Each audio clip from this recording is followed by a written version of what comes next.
Kita sudah selesai dengan Matius pasal 13, satu pasal yang luar biasa. Dan karena dalam satu pasal itu ada 7 perumpamaan yang menyingkapkan rahasia tentang kerajaan sorga.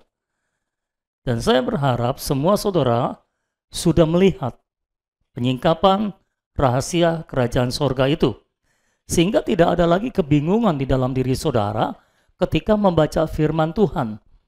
Karena seringkali ketika kita membaca firman Tuhan, kalau kita tidak memahami perihal kerajaan sorga ini, maka Alkitab seperti tertutup bagi kita saudara-saudara.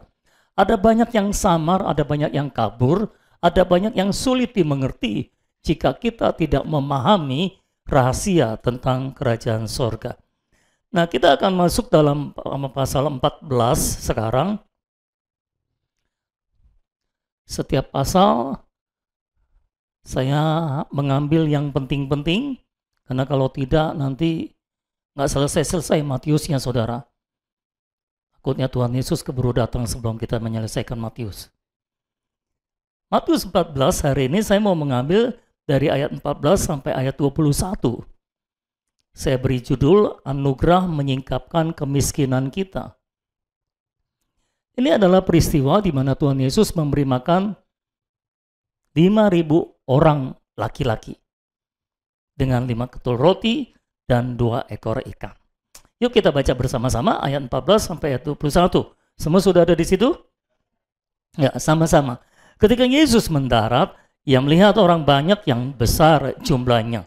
Maka tergeraklah hatinya oleh belas kasihan kepada mereka, dan ia menyembuhkan mereka yang sakit. Menjelang malam, murid-muridnya datang kepadanya dan berkata, "Tempat ini sunyi dan hari sudah mulai malam. Suruhlah orang banyak itu pergi supaya mereka dapat membeli makanan di desa-desa." Tetapi Yesus berkata kepada mereka, "Tidak perlu mereka pergi.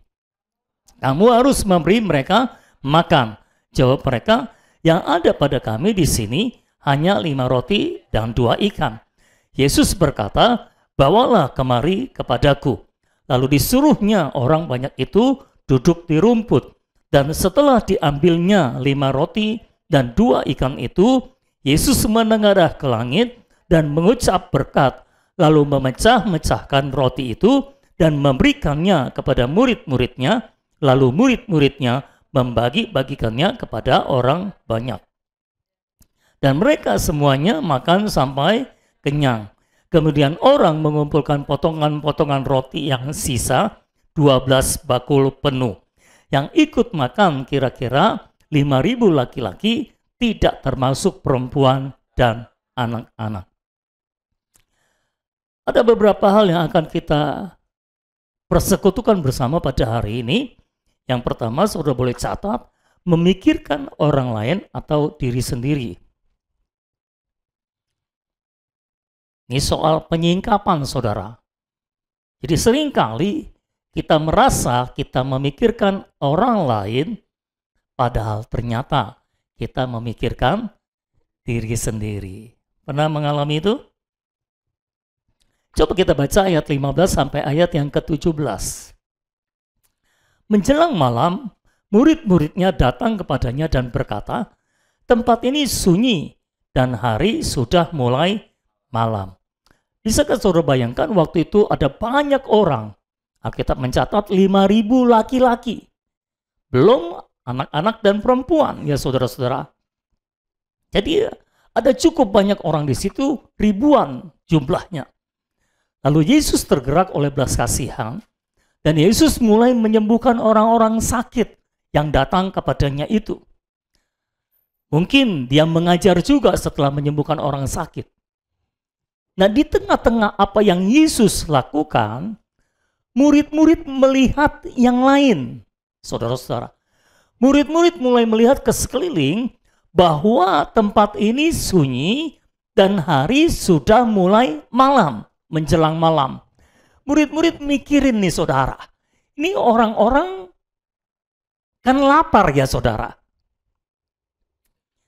Mungkin Tuhan setelah menyembuhkan sedang mengajar orang banyak, Tapi murid-murid melihat sekeliling, hari sudah mulai malam dan tempat itu sunyi. Nggak ada tukang makanan, saudara. Mungkin itu adalah padang gurun. Jadi nggak ada tukang makanan. Lalu murid-murid berpikir, ini mereka kan butuh makan. Mungkin mereka berpikir begitu karena mereka juga sudah mulai merasa lapar gitu saudara ya.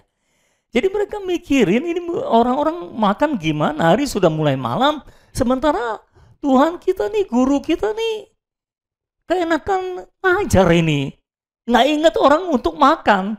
Dan nggak ingat ini padang gurun, nggak ingat ke bawah di sini nggak ada tukang makanan.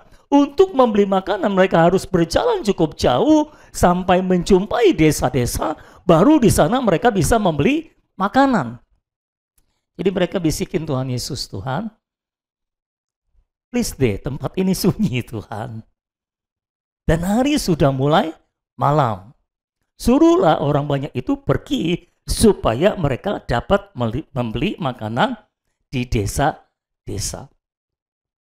Belum selesai mereka bicara, Tuhan langsung menjawab, Yesus berkata, tidak perlu mereka pergi. Jadi saya harap saudara bisa membayangkan situasinya.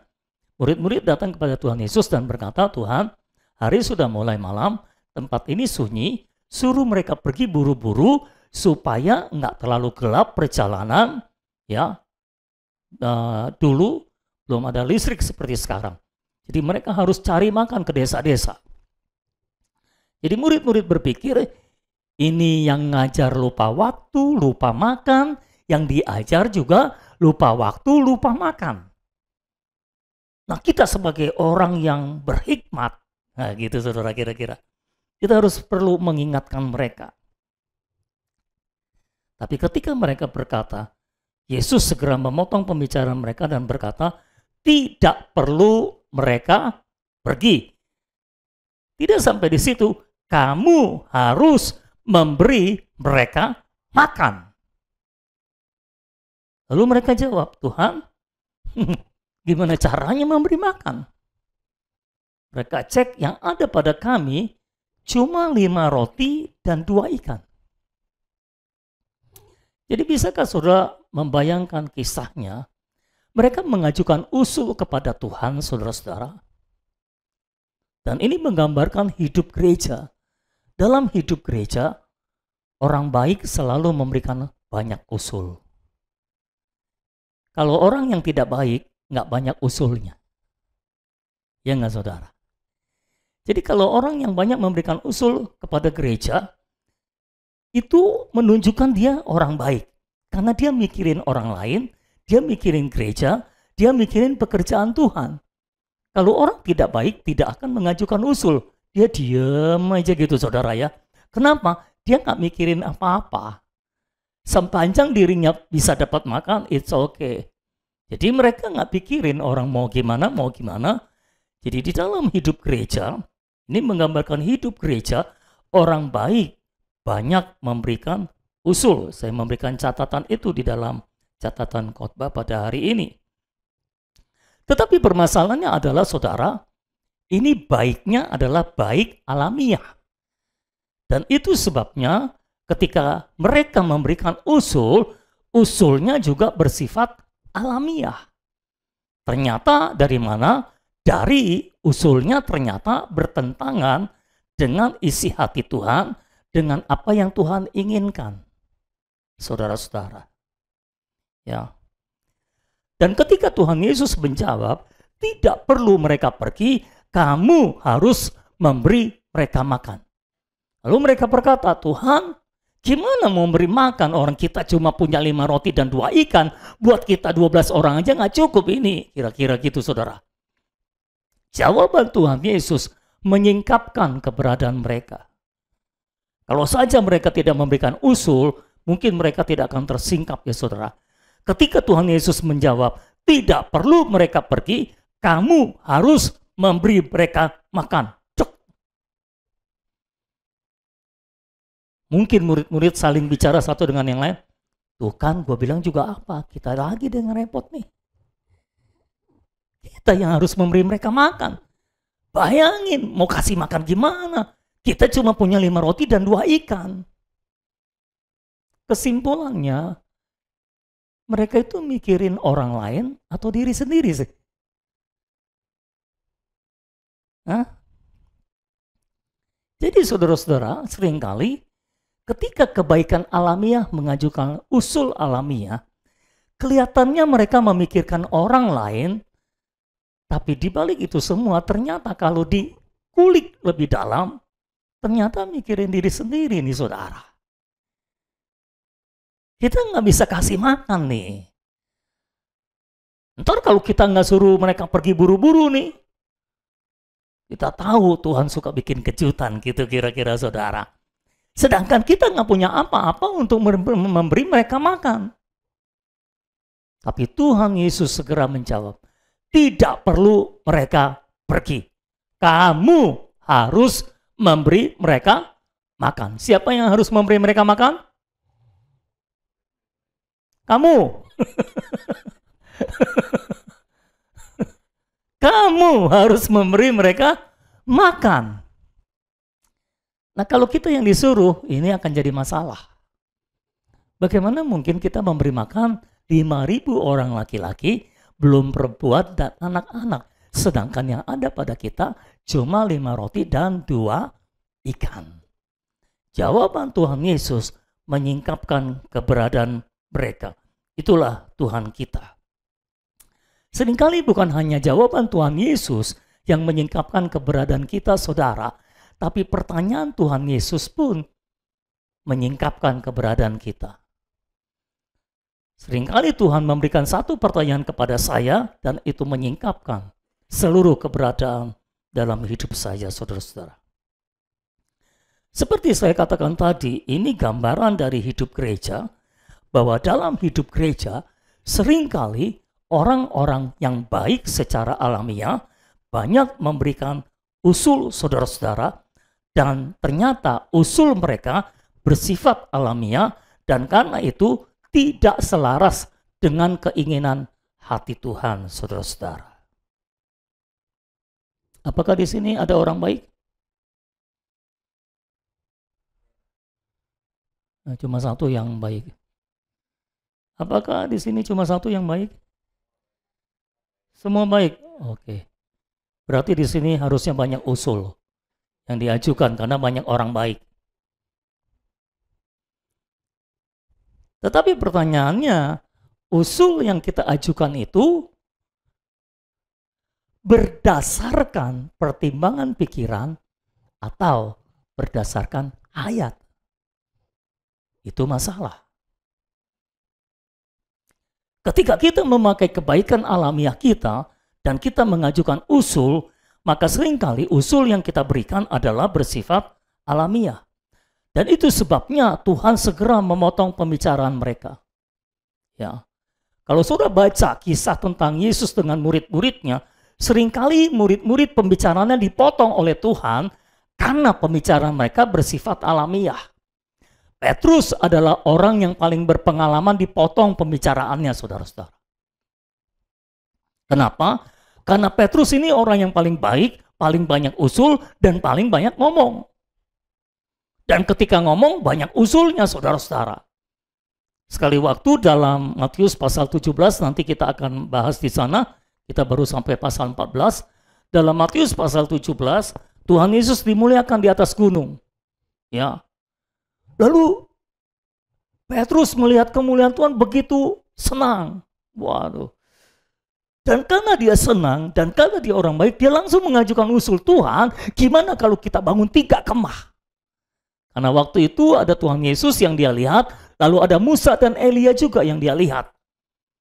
Dia langsung mengajukan usul, gimana kalau kita bikin 3 kemah, yang satu untuk Tuhan, satu untuk Musa, satu untuk Elia. Tiba-tiba dari langit terdengar suara.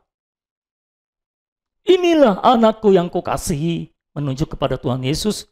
Kepadanya lah aku berkenan, dengarkanlah dia. Dengan kata lain, Bapa di sorga memotong pembicaraan Petrus dan berkata, Petrus, ini anakku yang kukasihi, yang aku berkenan kepadanya, dengarkan dia. Jangan banyak ngomong, dengarkan dia. Gitu kira-kira saudara. Nah, seringkali saudara-saudara, kebaikan alamiah kita membuat kita banyak ngomong, walaupun semua ngomongan yang kita ngomong itu adalah hal-hal yang baik dan rohani dan mungkin berguna, tapi tetap bersifat alamiah.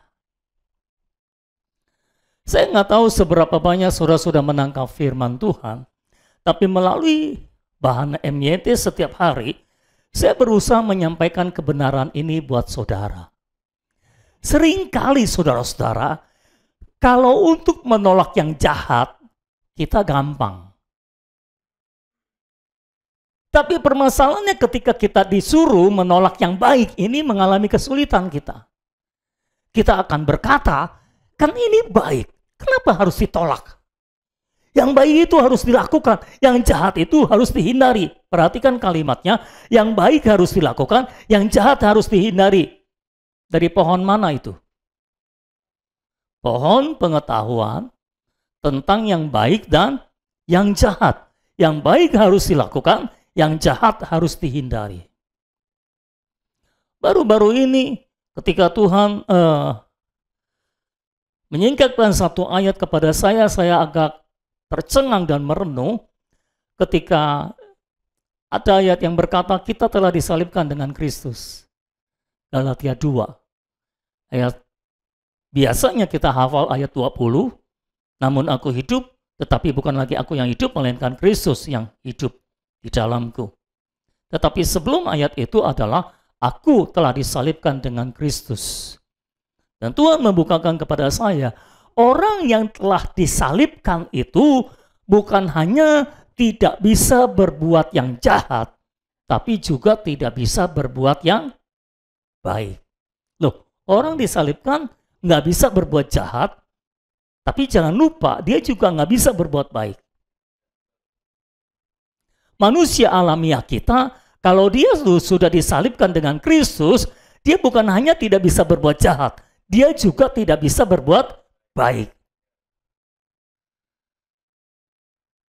Lalu gimana dong? Berbuat jahat tidak, berbuat baik tidak. Lalu gimana dong? Aku hidup, namun bukan lagi aku yang hidup, melainkan Kristus yang hidup di dalamku. Itulah orang Kristen. Orang Kristen tidak hidup dari yang baik atau yang jahat. Orang Kristen hidup dari hayat Tuhan. Kristus yang hidup di dalamku. Jadi kita tidak perlu hidup lagi, kita harus disalibkan dengan Kristus, baru Kristus bisa hidup di dalam kita. Amin, saudara-saudara. Nah, seringkali orang Kristen sulit menerima kebenaran ini. Kenapa? Karena orang Kristen masih hidup di bawah pohon pengetahuan yang baik dan yang jahat. Itu sebabnya ketika saya berkata, kita memberikan usul, dan kita pikir ini usul yang baik. Berarti harus diterima, berarti yang kulakukan baik. Pertanyaannya bukan soal usulnya baik atau tidak baik. Pertanyaannya, sumbernya dari mana? Kalau itu sumbernya dari kebaikan alamiah kita, itu ditolak oleh Tuhan. Tapi kalau usul itu merupakan hasil dari hayat di dalam kita, itu baru usul yang diterima oleh Tuhan. Itu baru usul yang bersifat hayat, bersifat batinia. Amin, saudara-saudara. Apakah saudara bisa menangkap apa yang saya sampaikan? Nah, itu sebabnya saudara, seringkali Tuhan harus memotong pembicaraan orang Kristen, karena orang Kristen banyak kali ketika mereka berbicara sangat bersifat alamiah. Semua yang alamiah adalah daging. Semua yang alamiah adalah manusia lama. Aku yang lama. Dan itu ditolak oleh Tuhan. Manusia lama telah disalibkan bersama Kristus. Aku telah disalibkan dengan Kristus. Daging telah disalibkan dengan Kristus. Dan kalau daging telah disalibkan dengan Kristus, kalau kita telah disalibkan dengan Kristus, maka kita tidak hanya tidak bisa berbuat jahat, kita juga tidak bisa berbuat baik. Siapa yang masih bisa berbuat baik? berarti belum mati.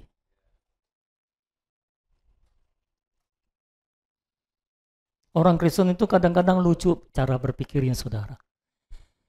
Jadi mereka berpikir, kalau aku telah disalibkan dengan Kristus, aku tidak bisa melakukan yang jahat, tapi bisa melakukan yang baik. Ini kan aneh, saudara. Loh, ini cara pikir aneh enggak?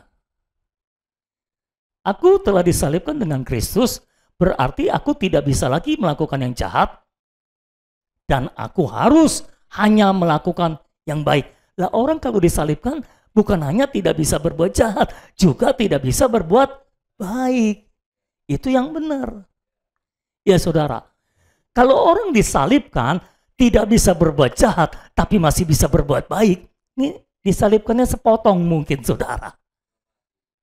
Oh iya, belum mati. Karena masih bisa berbuat baik. Kalau orang sudah mati, dia bukan hanya tidak bisa berbuat jahat, dia juga tidak bisa berbuat baik. Kita tidak dipanggil untuk berbuat baik.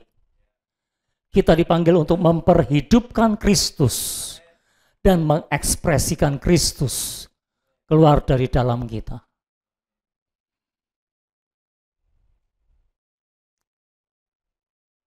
Orang-orang beragama dipanggil untuk berbuat baik, tapi kita tidak.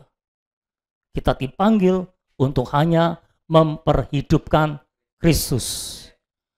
Kalau kita memperhidupkan Kristus, maka yang terekspresi dari hidup kita adalah Kristus. Jadi perbuatan baik buat kita bukanlah apa yang harus kita lakukan. Perbuatan baik dalam hidup kita adalah sesuatu yang merupakan hasil otomatis dari kita memperhidupkan Kristus. Itu bukan perbuatan, itu ekspresi. Apakah saudara menangkap apa yang saya sampaikan? Saya harap saudara menangkap kebenaran ini. Ya saudara, kalau saudara bisa menangkap kebenaran ini, maka hidup saudara itu cuma satu, memperhidupkan Kristus. Saudara tidak akan berusaha berbuat baik. Saudara hanya akan berusaha memperhidupkan Kristus. Jangan bilang sama saya, Pak, sama aja dong kalau kita memperhidupkan Kristus kan kita berbuat baik juga. Apanya yang sama? Engkau yang berbuat baik dengan Kristus yang berbuat baik, apakah sama? Beda. Kualitasnya beda. Dan kalau kita yang berbuat baik, itu sifatnya alamiah, kebaikan kita. Kita mengasihi orang lain. Apakah itu alamiah? Ya, tapi Kristus mengasihi orang lain melalui kita, itulah kasih ilahi. Amin, saudara-saudara. Itu sebabnya jangan lagi hidup secara alamiah. Semua yang saudara lakukan, tolak semua yang sifatnya alamiah, tolak semua yang berasal dari manusia alamiah kita. Saudara mengajukan usul, tanyakan kepada diri saudara, ini usul yang aku mau ajukan, ini berasal dari manusia alamiah atau dari Kristus di dalamku. Bahkan ketika saudara mau bertanya, ini juga yang harus saudara selalu tanyakan. Ini berasal dari yang alamiah atau yang ilahi. Ketika saudara mau melakukan apa saja, satu hal yang perlu saudara pertanyakan adalah apakah ini dari alamiahku atau dari hayat atau dari Kristus di dalamku. Kalau itu dari yang alamiah, tolak. Tidak ada amin untuk penolakan itu. Semua masih mau terima rupanya. Semua masih mau hidup secara alamiah. Saya tahu tidak mudah menjelaskan hal ini dan tidak mudah menerima hal ini.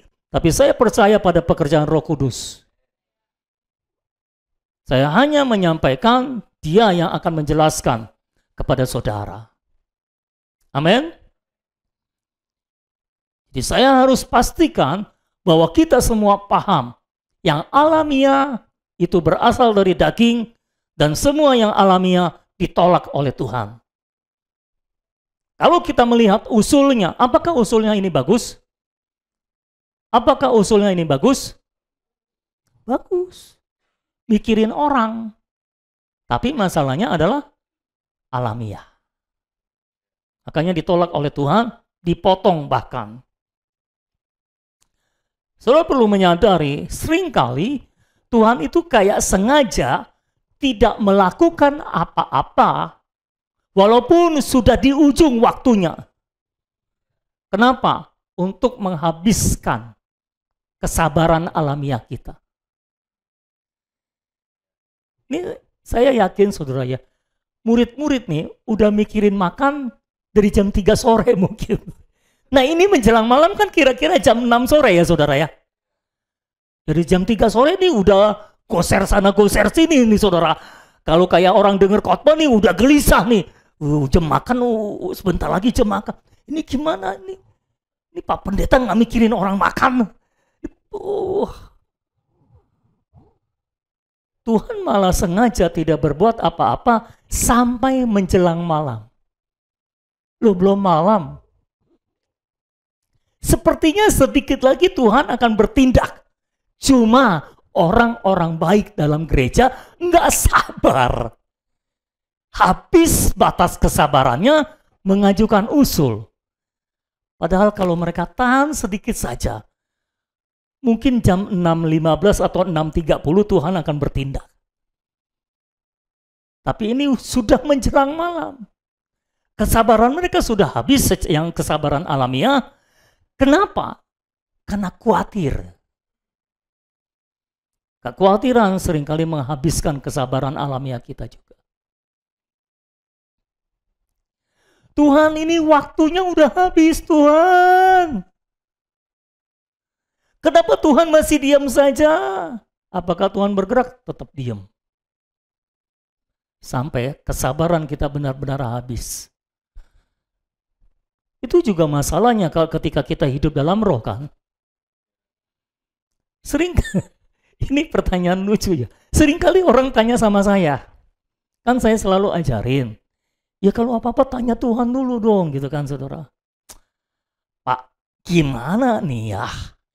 Ini waktunya mepet. Sudah jatuh tempo. Tuhan belum bicara. Apa yang kita lakukan?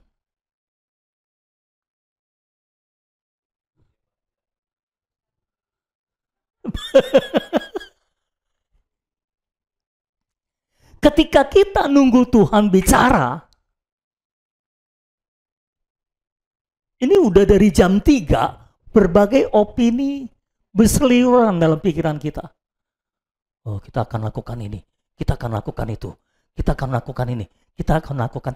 Ada banyak cadangan jika Tuhan tidak bertindak. Kenapa ketawa? Pengalaman ya. Kalau Tuhan tidak bertindak, kita akan lakukan ini, kita akan lakukan ini, kita lakukan. Itu banyak ide di kepala kita tuh. Nah itulah usul. Ketika Tuhan melihat itu, seringkali dia sengaja diam.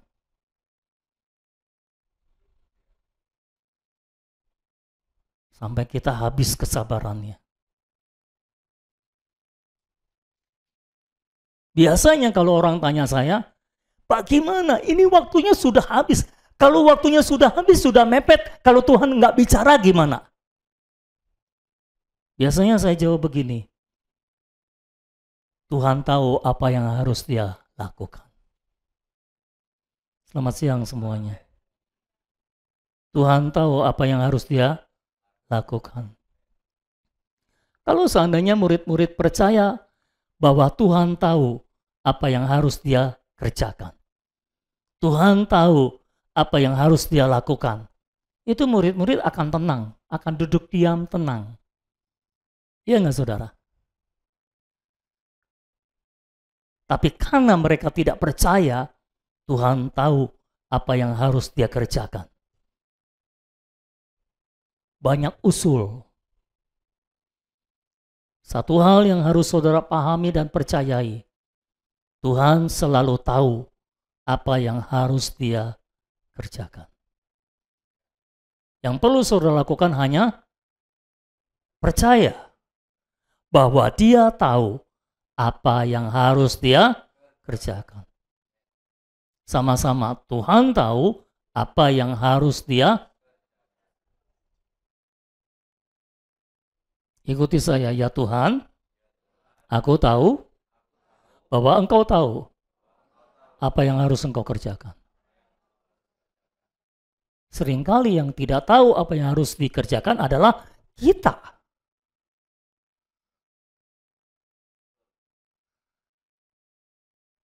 Saya suka menjawab seperti ini.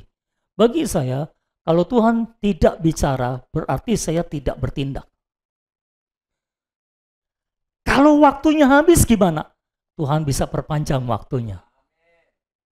Loh, kalau nggak ada jalan gimana? Tuhan bisa buka jalan baru. Apa masalahnya? Oke, saya ulangi. Apa masalahmu? Bukan masalahnya, tapi masalahmu. Apa masalahmu? Nggak percaya. Nanti waktunya habis gimana? Tuhan bisa melakukan perpanjangan waktu. Lu main bola aja ada perpanjangan waktu kok. Masa Tuhan nggak bisa perpanjang waktu? Hak untuk memperpanjang waktu bukan hanya ada pada wasit. Tuhan juga bisa memperpanjang waktunya, saudara. Tahu-tahu nggak, entah kenapa diperpanjang waktunya.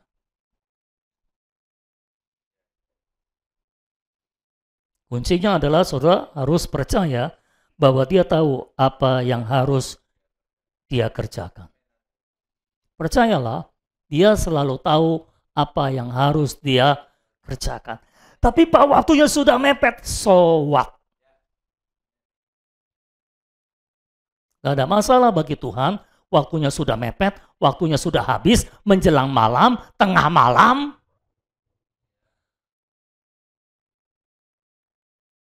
Di bawah peristiwa ini, ada peristiwa di mana murid-murid kena angin sakal di tengah danau, itu tengah malam. Nggak ada masalah buat Tuhan waktunya tengah malam, menjelang malam, atau pagi, atau siang, nggak ada masalah buat Tuhan.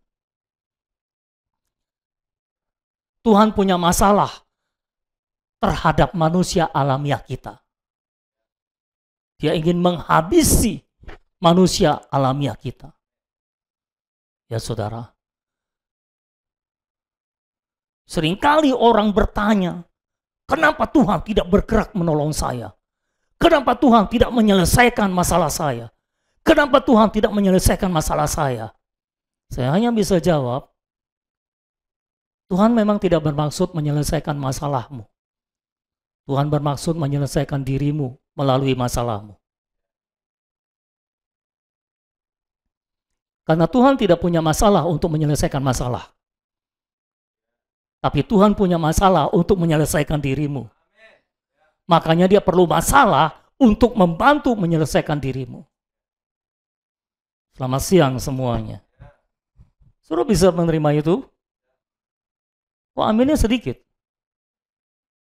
Amin menunjukkan penerimaan kan gitu ya saudara. Kalau menerima harusnya amin kan? Ya. Kok nggak ada amin?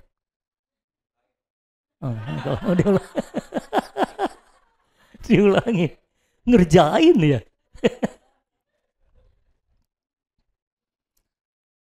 Tuhan memang tidak bermaksud, diulangi nih. Tuhan memang tidak bermaksud menyelesaikan masalahmu. Tuhan bermaksud menyelesaikan dirimu melalui masalahmu. Oh ya. Oke, yang kedua, prinsip Taurat atau anugerah. Yang kedua, prinsip Taurat atau anugerah. Murid-murid pikirannya adalah menyuruh orang banyak. Garis bawahi kata menyuruh. Menyuruh orang banyak bisa ditampilkan di situ.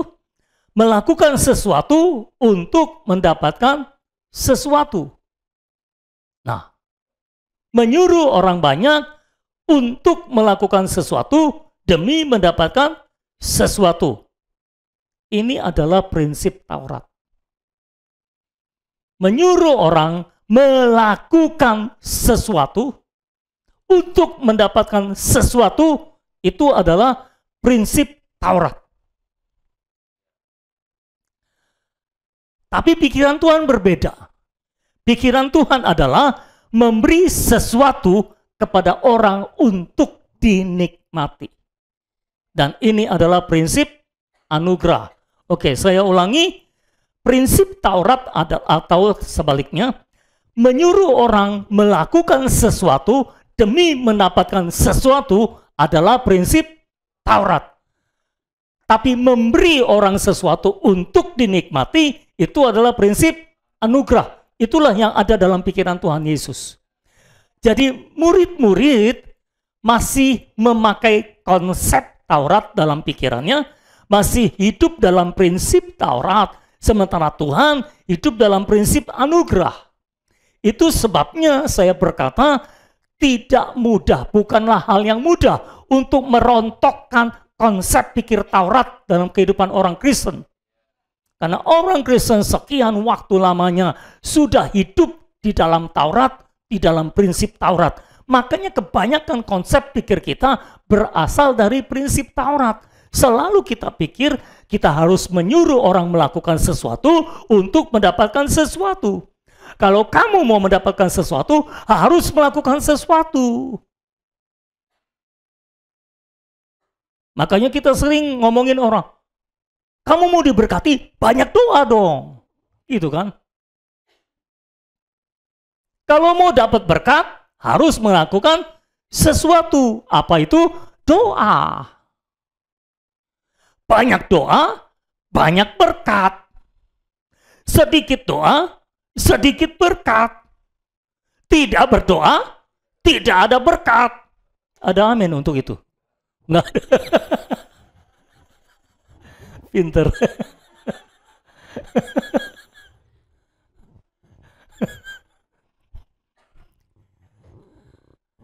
Saya berdoa berulang-ulang. Saya benar-benar harus berdoa supaya Tuhan benar-benar merobohkan semua konsep pikir Taurat dalam hidup kita. Karena konsep pikir inilah yang menghalangi kita untuk hidup dalam prinsip anugerah. Tuhan selalu berpikir dia harus memberi sesuatu untuk dinikmati. Bahkan ketika dia mau naik ke atas kayu salib, dia berkata, dagingku adalah benar-benar makanan dan darahku adalah benar-benar minuman. Aku mati supaya aku bisa memberi sesuatu untuk dinikmati. Itulah anugerah. Amin, saudara-saudara. Dan itulah Tuhan. Itu sebabnya kita harus belajar mengenal anugerah. Kita harus belajar menggunakan anugerah. Kita harus belajar hidup dalam prinsip anugerah. Kita selalu memberi sesuatu untuk dinikmati. Bukan menyuruh orang melakukan sesuatu demi mendapatkan sesuatu. Mau tanya, kalau saudara melayani orang, saudara lebih gampang dengan prinsip Taurat atau dengan prinsip anugerah?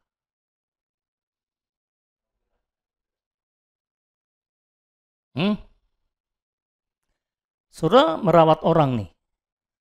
Lebih gampang saudara terus memerintahkan kepada dia, kamu harus lakukan ini, harus lakukan ini, harus lakukan ini, harus lakukan ini, maka kamu akan mendapatkan ini hasilnya. Kamu mau terobosan, oke, kamu harus lakukan ini, doa, kalau doa nggak mempan, puasa. Tiap hari baca satu kitab dalam Alkitab. Ya, lakukan ini, lakukan ini, lakukan ini, demi mendapatkan ini.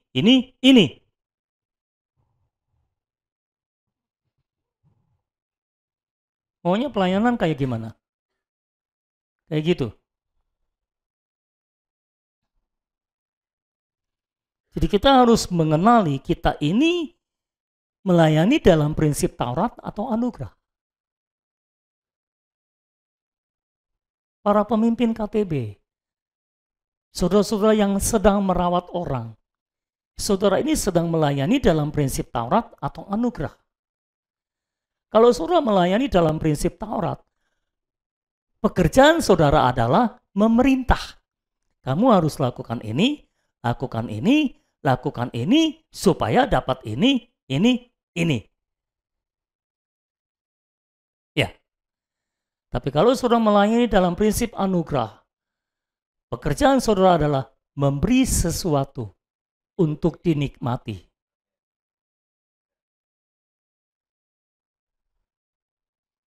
Oke, yang ketiga, buta atau tersingkap. Karena ini berhubungan dengan yang kedua. Saudara, ketika kita hidup dalam prinsip Taurat dan melayani dalam prinsip Taurat, maka kita akan menjadi orang yang buta terhadap pengenalan diri sendiri. Tapi ketika kita melayani dalam prinsip anugerah, keberadaan diri kita akan segera tersingkap. Ketika kita hanya memberi undang-undang dan menyuruh orang untuk melakukan sesuatu supaya bisa makan sendiri, oh, kita merasa begitu berkuasa, kita merasa begitu berhikmat. Ya. Kalau pelayanan kita cuma kasih tahu orang, kamu punya masalah ini. Oh, untuk mengalami terobosan, kamu harus lakukan ini, lakukan ini, lakukan ini. Rasanya kita orang berhikmat. Minimal lebih berhikmat daripada yang kita layani. Karena kita bisa memberitahu mereka apa yang harus mereka lakukan. Di samping lebih berhikmat, kita merasa lebih berkuasa daripada dia, karena kita bisa memerintah dia untuk melakukan ini. Ya. Namun ketika kita disuruh memberikan sesuatu untuk dimakan, baru kita menyadari bahwa kita tidak punya apa-apa untuk diberikan. Tuhan berkata, tidak perlu mereka disuruh pergi. Kamu harus memberi mereka makan. Baru mereka bisa lihat keberadaan mereka. Ternyata mereka tidak punya apa-apa untuk diberikan, untuk dimakan. Mereka cuma punya 5 roti dan 2 ikan. Itu sebabnya saudara-saudara, kita harus belajar untuk melayani bukan di bawah prinsip Taurat, tapi di bawah anugerah. Karena ketika kita terus melayani dalam prinsip Taurat, kita selalu merasa, wah, kita selalu merasa kita hebat. Tapi ketika saudara disuruh melayani dalam prinsip anugerah, saudara baru tahu betapa miskinnya saudara. Ketika kita berada di bawah prinsip Taurat, kita selalu merasa ada sesuatu, ada banyak hal yang bisa kita banggakan. Kamu punya masalah, doanya lebih banyak dong. Saya aja doa banyak nih, gitu saudara kira-kira.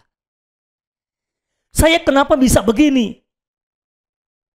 Karena saya doa yang banyak.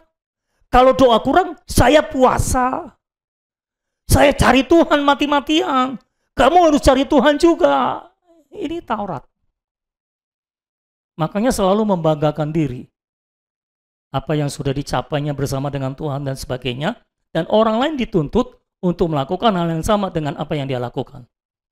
Inilah Taurat. Kalau saudara melayani berdasarkan anugerah, tugas saudara bukan memerintah orang untuk melakukan sesuatu supaya mereka mengalami terobosan. Tugas saudara adalah menyalurkan hayat.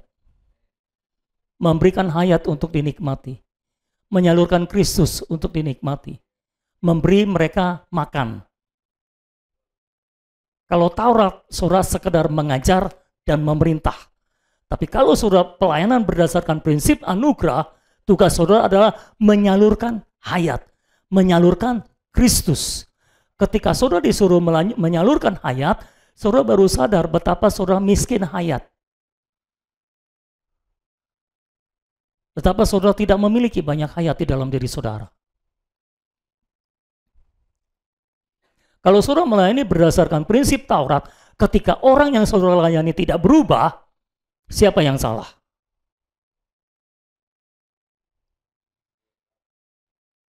Jawabnya yang cepat dong, kan pegal begini terus saudara. Kenapa lama benar jawabnya? Dia yang salah kan? Tapi kalau saudara melayani berdasarkan prinsip anugerah, kalau orang tidak berubah, siapa yang salah? Kenapa? kita kurang menyalurkan hayat. Kita kurang memberi makan. Jadi kita nggak akan berkata, kamu sih. Tapi kita akan berkata di dalam cermin, di hadapan cermin, kamu sih. Tiap hari kurang menikmati Tuhan. Makanya nggak bertambah dalam hayat. Makanya ketika melayani orang, hayat tidak tersalur dengan limpah. Selamat siang semua. Cara kita pelayanan harus berbeda. Kita tidak lagi pelayanan dalam prinsip Taurat. Sejak berapa waktu yang lalu ketika saya tahu kebenaran ini, kalau orang yang saya layani tidak berubah, itu beban tersendiri dalam hidup saya. Berarti saya kurang bertumbuh dalam hayat, saya kurang limpah dalam hayat. Itu sebabnya saya kurang menyalurkan hayat. Kalau saya menyalurkan hayat, orang itu menerima hayat untuk dinikmati, orang itu akan mengalami perubahan. Ketika kita melayani dalam prinsip Taurat, baru tersingkap betapa kita ini miskin. Kita tidak punya apa-apa untuk diberikan. Kalau kita melayani berdasarkan Taurat, wah kita itu luar biasa. Kita merasa orang yang paling hebat, orang yang paling diurapi, orang yang paling patut diteladani. Tapi ketika kita melayani dalam prinsip anugerah, kalau orang yang kita layani nggak berubah, kita akan sujud di bawah kaki Tuhan dan berkata, Tuhan, suplaikan hayat-Mu yang melimpah dalam hidupku. Aku butuh hayat yang melimpah supaya aku bisa salurkan kepada orang lain. Sehingga setiap kali aku merawat orang, setiap kali aku melayani orang, hayat-Mu tersalur kepada mereka. Ketika kita melayani orang, hanya satu hal yang perlu kita pastikan. Ada penyaluran Allah Tritunggal melalui hidup kita kepada orang yang kita layani. Itu baru bermakna. Itulah pelayanan yang sejati dalam kekristenan. Perhatikan Tuhan Yesus. Tuhan Yesus nggak pernah menyuruh orang untuk melakukan sesuatu untuk mendapatkan sesuatu. Dia selalu memberikan sesuatu untuk dinikmati. Ya saudara-saudara, inilah anugerah saudara-saudara. Ayo saya dorong semua saudara, khususnya saudara yang melayani. Tiap hari jangan sampai kurang dalam menikmati Tuhan. Karena kalau setiap hari engkau melimpah dengan kenikmatan akan Tuhan, maka ketika engkau melayani, engkau akan bisa menyalurkan hayat ilahi kepada orang banyak. Apa yang engkau nikmati sehari-hari akan bisa engkau salurkan ketika engkau melayani. Ketika orang bicara dengan saudara, ketika orang berinteraksi dengan saudara, mereka akan menerima penyaluran ilahi. Amin. Itu sebabnya orang-orang yang kita layani akan bisa merasakan penyaluran ilahi tersalur ke dalam diri kita. Semua orang yang melayani berdasarkan prinsip anugerah akan tersingkap keberadaan dirinya. Tapi kalau kita masih melayani berdasarkan Taurat, tidak akan tersingkap keberadaan diri kita yang sesungguhnya, betapa miskinnya, betapa kosongnya kita. Kita selalu merasa penuh, kita selalu merasa diurapi, kita selalu merasa hebat, karena kita menuntut orang untuk melakukan sesuatu demi mendapatkan sesuatu. Kita tidak bisa memberikan apapun kepada mereka untuk mereka nikmati. Kita tidak bisa memberikan Kristus sebagai makanan untuk dinikmati kepada mereka. Ayo, saya dorong semua saudara, ayo mulai mengenal prinsip anugerah, hidup dalam prinsip anugerah, dan melayani dalam prinsip anugerah. Orang yang hidup dalam prinsip anugerah, melayani dalam prinsip anugerah, enggak akan banyak menuntut orang lain. Enggak akan menuntut. Semua tuntutan berasal dari Taurat. Anugerah tidak menuntut. Anugerah memberikan hayat Dan tuntutan itu hanya memberitahu apa yang bisa dicapai oleh hayat di dalam diri saudara. Tapi kemampuan untuk memenuhi tuntutan diberikan oleh Tuhan. Kalau kita menuntut orang, kita tidak memberikan kemampuan untuk memenuhi tuntutan kepada orang itu. Anugerah tidak menuntut. Kalaupun ada tuntutan, anugerah memberikan kemampuan kepada orang untuk memenuhi tuntutan. Itulah anugerah. Halo? Apakah saudara masih hidup? Cuma satu yang amin. Satu yang masih hidup. Saya harap hari ini kita semua tercelik. Kita tidak lagi menjadi orang yang buta terhadap diri sendiri, tapi semuanya tersingkap keberadaan kita. Ternyata kita cuma punya 5 roti dan 2 ikan. Kita nggak punya banyak untuk diberikan. Dan dengan demikian, kita akan terus berjuang untuk semakin menikmati Kristus. Semakin menikmati Kristus.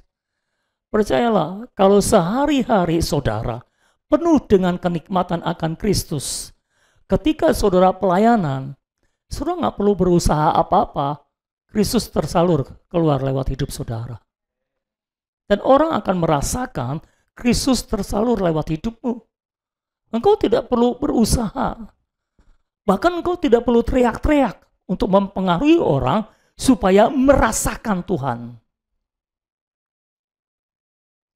Orang akan merasa Tuhan tersalur keluar lewat hidup saudara. Ya. Saya bisa mengenali yang mana orang yang sehari-harinya punya kenikmatan lebih banyak daripada orang yang lainnya. Karena ketika dia pelayanan, kita bisa menikmati apa yang dia nikmati sehari-hari. Karena apa yang dia nikmati akan tersalur keluar lewat pelayanannya. Jadi keseharian saudara sangat penting ketika saudara hidup dalam prinsip anugerah. Apakah saudara menikmati Tuhan? Apakah Tuhan menjadi kenikmatan yang paling nikmat? Ini saudara, kadang-kadang kita pikir atau apa ya? Kadang-kadang kita berusaha untuk tidak mengasihi dunia. Ya. Lalu kita tuntut orang untuk tidak mengasihi dunia karena kita berpikir kita juga tidak mengasihi dunia. Kan kalau orang Taurat begitu ya. Kalau dia merasa dia tidak mengasihi dunia, maka dia akan tuntut orang lain jadi seperti dia. Tidak mengasihi dunia. Betul ya? Kalau dia berdoa 6 jam, dia akan tuntut orang untuk berdoa 6 jam juga seperti dia. Itu kira-kira kan? Itu prinsip Taurat. Menuntut orang lain jadi seperti dia.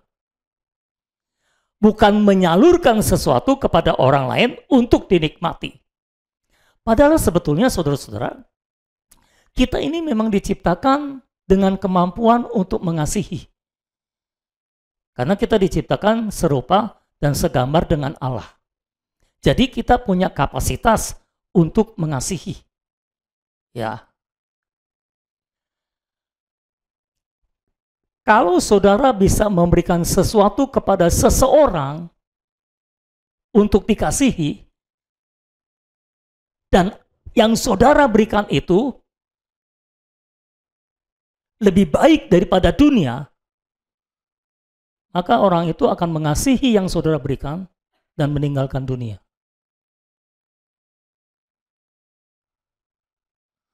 Paham nggak saudara? Karena di dalam diri manusia memang punya kemampuan untuk mengasihi, dan manusia memang selalu perlu mengasihi. Dan mengasihi yang terbaik. Penyebab mengapa banyak orang Kristen mengasihi dunia adalah karena buat mereka dunia itu yang paling bisa dinikmati. Kalau saja mereka bisa menikmati Kristus lebih daripada dunia, kemampuan mereka untuk mengasihi dunia akan hilang. Jadi kita tidak mengasihi dunia bukan karena pengajaran. Pengajaran tidak akan bisa membuat kita untuk tidak mengasihi dunia. Tapi ketika kita mengasihi Kristus, menikmati Kristus setiap hari, dan semakin lama kita semakin bisa menikmati Kristus, orang yang semakin bisa menikmati Kristus sampai pada puncaknya dan saudara merasa Kristus adalah yang paling indah. Maka saudara akan kehilangan kemampuan untuk mengasihi dunia. Kalau saudara sampai bisa bilang, yang ku ingini engkau saja. Maksudnya di hati, bukan cuma di bibir.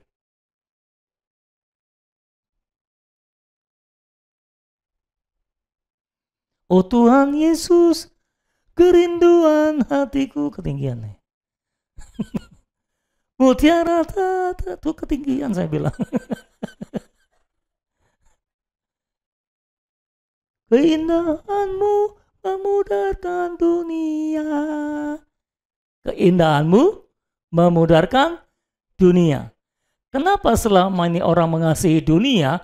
Karena buat mereka dunia itu indah. Lebih indah daripada Tuhan Yesus. Karena mereka tidak menikmati Tuhan Yesus. Kalau saudara setiap hari menikmati Kristus dan semakin merasa nikmat, sampai engkau merasa Tuhan itu lebih indah daripada dunia, maka engkau akan mengasihi Tuhan lebih daripada dunia. Dan engkau akan kehilangan kemampuan untuk mengasihi dunia. Dunia itu pudar di hadapan saudara. Saudara tidak bergairah lagi terhadap hal-hal yang berbau dunia.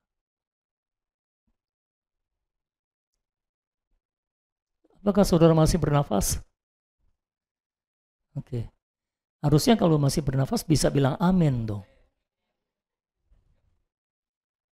Saudara ini deh, terima firman kebanyakan bengongnya atau mungkin merenung ya. Kadang-kadang merenung terlalu dalam sampai tidak mengaminkannya. Lanjut, yang keempat, dipersembahkan atau disimpan. Ayat 17, jawab mereka yang ada pada kami di sini hanya 5 roti dan 2 ikan. Ketika mereka berkata, Tuhan kami cuma punya sedikit. Tapi Yesus berkata dalam ayat 18, bawalah kemari kepadaku. Jadi walaupun kita cuma punya sedikit, atau minimal kita bisa mempersembahkan diri kita kepada Tuhan, Tuhan tetap mau itu dipersembahkan. Ada satu prinsip saudara, jika apa yang kita miliki disimpan untuk diri sendiri, disimpan sebagai kepunyaan sendiri, maka itu akan menjadi tidak berarti. Tapi kalau itu dipersembahkan kepada Tuhan, itu akan menjadi berkat besar bagi orang banyak. Jadi pertanyaannya, dipersembahkan atau disimpan? Kalau saudara menyimpan segala sesuatu yang saudara miliki untuk dirimu sendiri, itu akan menjadi tidak berarti. Dengar baik-baik, segala sesuatu yang engkau miliki, kalau engkau simpan untuk dirimu sendiri, itu akan menjadi tidak berarti. Tapi kalau apa yang engkau miliki dipersembahkan kepada Tuhan, maka itu akan jadi berkat besar buat orang banyak. Murid-murid cuma punya 5 roti dan 2 ikan. Tapi Tuhan bilang, bawa kepadaku. Mereka persembahkan ke dalam tangan Tuhan. Nggak disangka, 5 roti 2 ikan bisa memenuhi kebutuhan makan 5.000 orang laki-laki. Katakanlah 7.000 orang. Sesuatu yang dipersembahkan ke dalam tangan Tuhan akan menjadi berkat besar bagi banyak orang. Saudara mau apa yang saudara miliki menjadi berkat besar bagi banyak orang?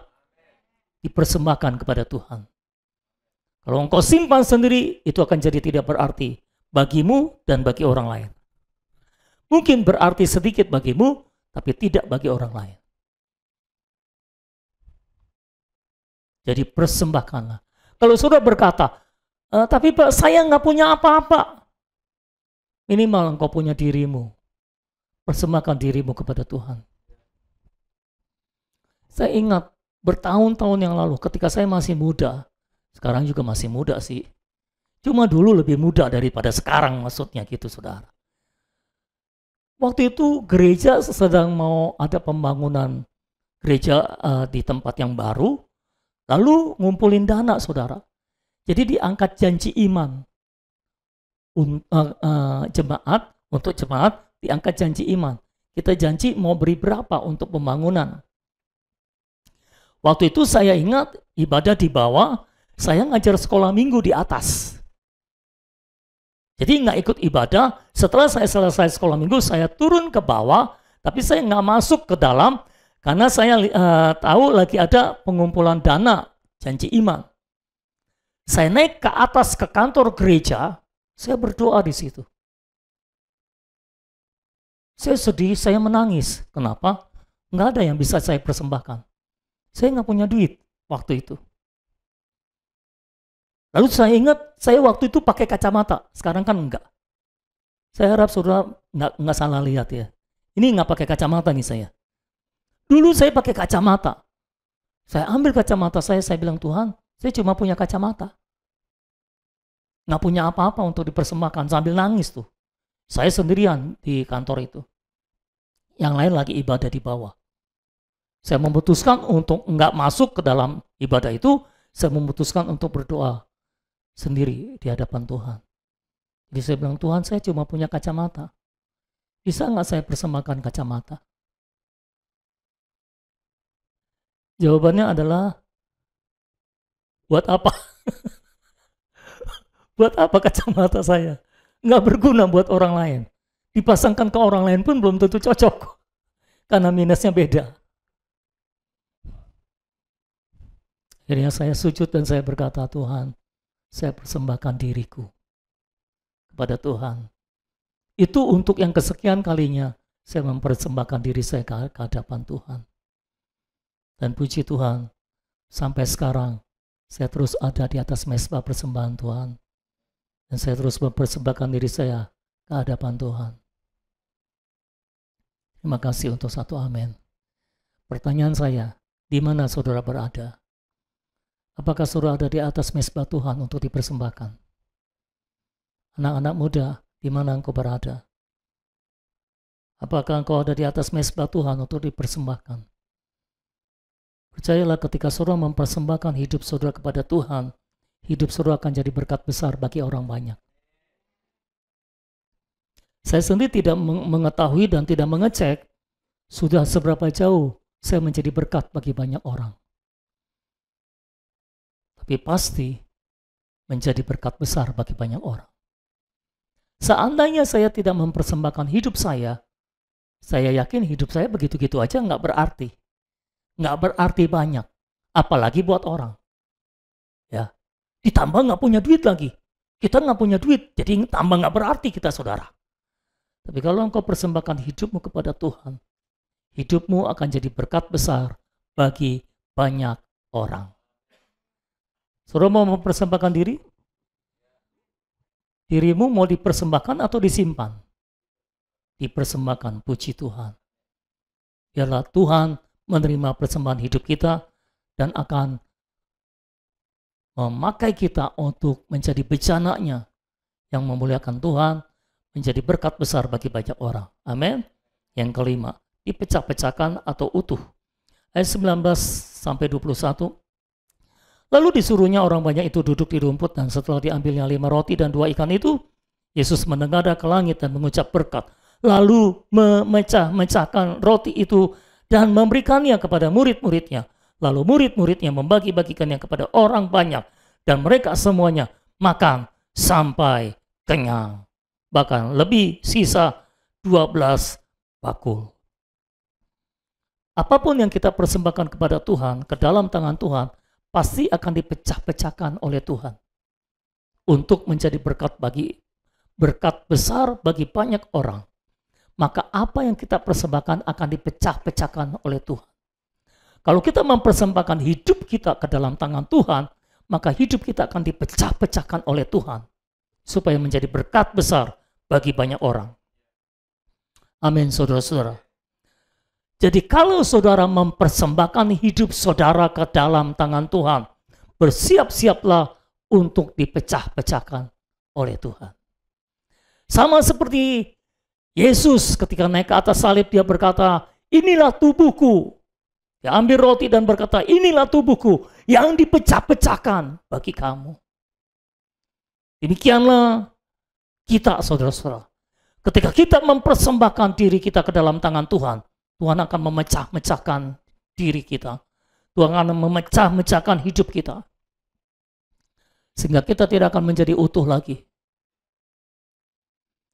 Kalau saudara masih terlihat utuh, itu menunjukkan mungkin saudara belum mempersembahkan diri saudara ke hadapan Tuhan. Kalau Sony masih terlihat utuh sebagai Sony, kalau Andre masih terlihat utuh sebagai Andre, kalau Eko masih terlihat utuh sebagai Eko, ciri Eko-nya masih kental, ciri Andre-nya masih kental, ciri Sony-nya masih kental, kita nggak bisa dipakai untuk menjadi berkat besar bagi banyak orang. Kita harus dilebur sampai Sony tidak utuh lagi. Sampai Sony dipecah-pecahkan. Sampai Sony dilebur. Sehingga yang muncul yang adalah Kristus. Itu sebabnya jangan mempertahankan dirimu tetap utuh.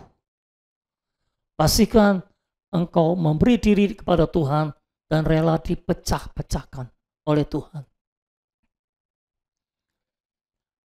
Mungkin Tuhan akan memecah-mecahkan saudara lewat situasi, lewat orang-orang di sekitar saudara. Jangan mengeluh, jangan minta supaya diselamatkan. Banyak orang berkata, kan Tuhan aja berdoa, Tuhan kalau boleh lalukan cawan ini daripadaku. Iya, tapi jangan berhenti berdoa sampai lalukan cawan ini daripadaku. Tuhan itu cuma permulaan doa, tapi ujung doanya adalah, tapi bukan apa yang ku kehendaki, melainkan apa yang engkau kehendaki, itulah yang terjadi. Nah, saudara harus berdoa sampai akhir. Banyak orang Kristen berdoa, Tuhan lalukan cawan ini daripadaku, amin. Itu doanya belum habis. Kalau ngutip doa yang lengkap dong. Seringkali orang Kristen cuma bisa berdoa, Tuhan lalukan cawan ini daripadaku. Setiap kali punya masalah, Tuhan lalukan cawan ini daripadaku. Lanjutkan doamu. Jangan diaminkan dulu. Tuhan lalukan cawan ini daripadaku. Tapi bukan kehendakku yang jadi, melainkan kehendakmu yang jadi. Amin, saudara. Izinkan Tuhan memecah-mecahkan hidup kita, sehingga kita tidak terlihat utuh lagi. Ya. Kalau saudara mengenal saya yang dulu, saya rasa ini sudah tidak utuh. Tapi semakin kita tidak utuh, itu semakin baik. Semakin kita diremukkan,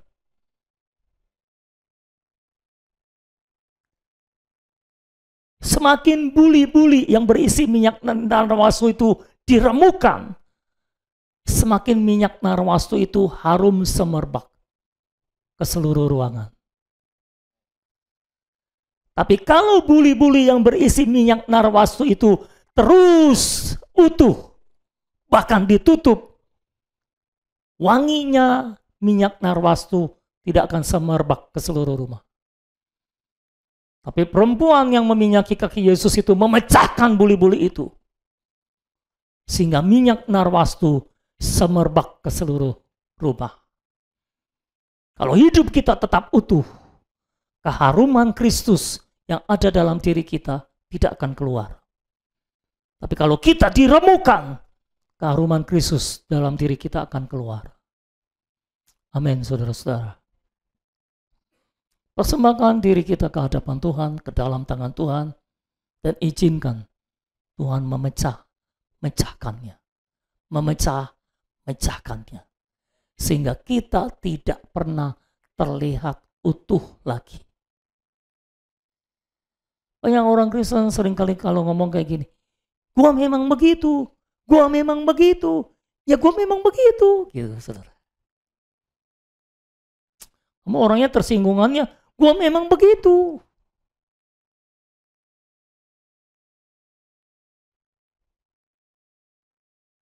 Kamu kalau ngomong nggak enak sih, ya gue memang begitu, gitu saudara.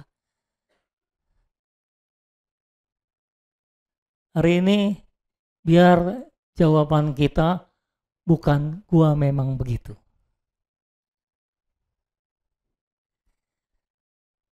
Sekali waktu orang akan melihat,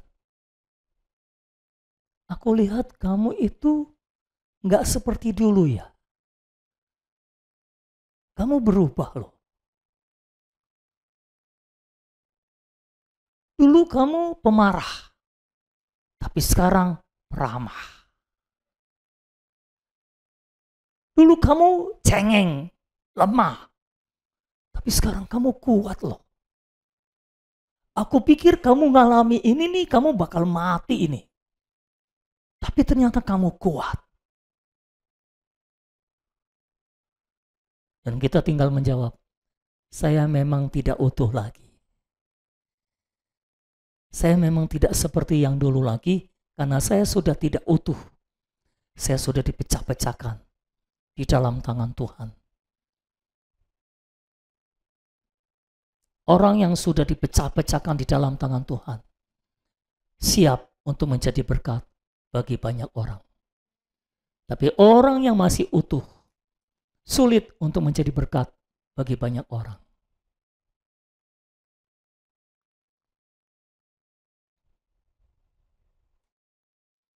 Saya berdoa supaya semua jemaat di tempat ini tidak utuh lagi.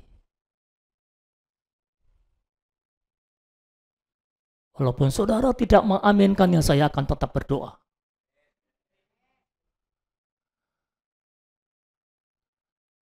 Sekali waktu orang akan melihat kita sudah tidak sama seperti ketika kita dilahirkan. Kita mengalami perubahan karena dalam tangan Tuhan kita dipecah-pecahkan dan tidak utuh lagi. Kita diremukkan dan tidak utuh lagi. Aku tidak seperti yang dulu lagi.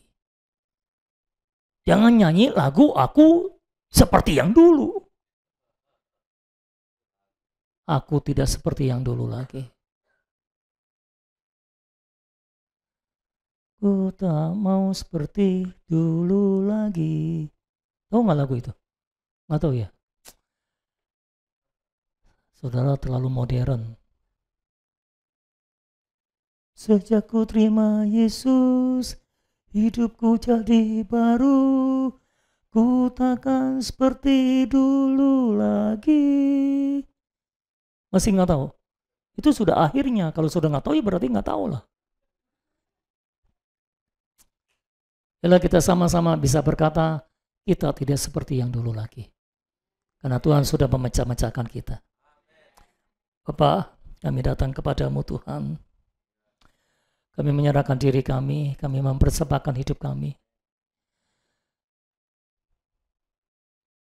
Kami tidak punya apa-apa untuk dipersembahkan Tuhan.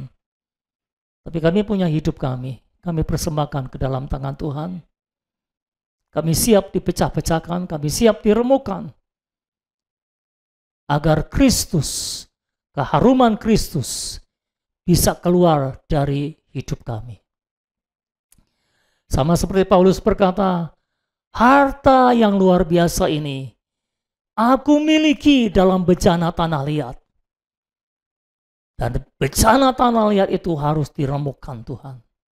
Supaya harta itu keluar dan bisa dinikmati oleh orang banyak. Tuhan, kami serahkan hidup kami. Kalau suruh mempersembahkan hidup, boleh angkat tanganmu kepada Tuhan dan berkata, Tuhan, aku persembahkan hidupku ke dalam tanganmu. Pecah-pecahkan aku, sehingga aku tidak utuh lagi. Sehingga aku bisa dipakai untuk menjadi berkat besar bagi banyak orang. Tuhan, sebagai hamba-Mu, hamba membawa semua jemaat Tuhan ke dalam tangan Tuhan. Kami taruh hidup kami di atas mezbah-Mu Tuhan, untuk dipersembahkan Tuhan. Tuhan, biar api-Mu membakar kami, Sampai kami menjadi abu ya Tuhan. Sampai kami dipecah-pecahkan menjadi abu, sehingga kami tidak nampak lagi, tapi Kristus yang nampak lewat hidup kami. Sampai kami tidak hidup lagi Tuhan, dan Engkau yang hidup di dalam kami. Tuhan, kami tahu dalam bencana tanah liat ini ada harta ilahi yang berlimpah-limpah. Roh hayat itu adalah harta yang berlimpah-limpah Tuhan. Dan harta itu akan bisa dinikmati oleh sebanyak mungkin orang Tuhan. Tapi selama bencana tanah liat kami ini tetap utuh dan tidak diremukan Tuhan, Engkau tidak akan bisa keluar memberkati banyak orang. Itu sebabnya Tuhan kami berdoa pada hari ini Tuhan. Pecah-pecahkan kami Tuhan. Remukan kami Tuhan. Tolong Tuhan, berikan anugerah-Mu. Pecah-pecahkan kami, remukan kami. Berikan kerelaan dalam hati kami untuk dipecah-pecahkan juga Tuhan. Supaya Tuhan kami bisa menjadi berkat bagi banyak orang Tuhan. Kami tidak mau menjadi manusia yang tidak berarti. Kami mau menjadi manusia yang memberkati banyak orang Tuhan. Dan itu hanya bisa dilakukan ketika kami menjadi manusia hayat ya Tuhan. Terima kasih Tuhan, meteraikan firman Tuhan. Meteraikan anugerah-Mu bagi kami semuanya. Terima kasih Tuhan, terpujilah nama Tuhan untuk selama-lamanya. Jemaat yang dikasih oleh Tuhan, bela kasih karunia dan damai sejahtera dari Allah Bapa kita dan dari Tuhan Yesus Kristus menyertai kita semua. Haleluya. Dan semua kita yang menerima berkat yang sama-sama kita katakan amin. Puji Tuhan. Haleluya. Saya berdoa biar kita semakin direndam dalam kebenarannya dan kita benar-benar menjadi manusia hayat. Selamat ulang, Tuhan memberkati.